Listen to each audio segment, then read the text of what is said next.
So an alienist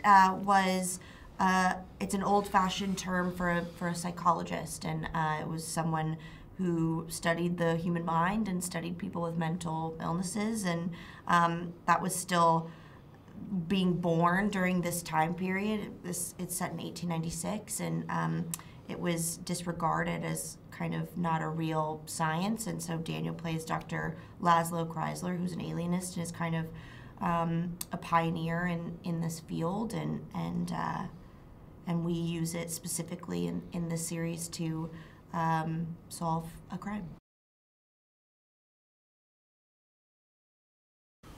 It was intense, but it was so much fun. I always love when, you know, when I learn so much on a project, and in this case, I did learn a lot about the history of New York, and also about, you know, the science of psychology. So as a reference, I read a lot about Freud and Breuer and Jung, all these famous psychologists in Vienna, and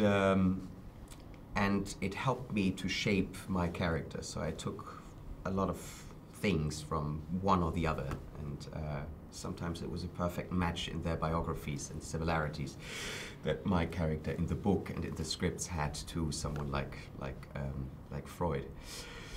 But then also I think a book that we all read was The Isle of Vice, which deals with the massive corruption in the police department and in politics, and Theodore Roosevelt's involvement in it. He's a journalist for the New York Times, a reporter, which he isn't in the show. He also narrates the book more, whereas he is an integral part of the storyline and a character. But because he wasn't spoken about so much about his backstory, we gave him a grandma who he lives with, and we gave him a past which is quite tragic in a way. He's dealing with grief and also the loss of a fiancée because she leaves him. He struggles with addictions, and making him an illustrator for the New York Times. I mean, yes, he draws pictures for the New York Times, but I don't think it's a full-time job.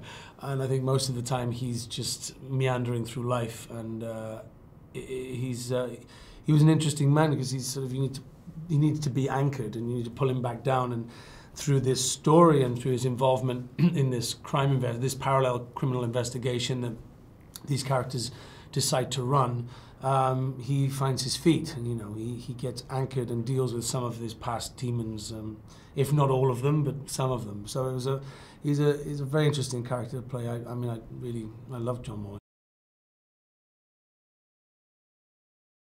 I think when Sarah and Dr. Kreisler meet, I think that she wants to let him know that she knows who he is and knows his work and is a fan. And I think during that time, that was a way to show him who she is, you know, to show him that she is also a progressive thinker and willing to read about and to learn about things that are not accepted in their current society. So it's almost like it shows that they could become kindred spirits for one another, and I think that was important to show in that first episode.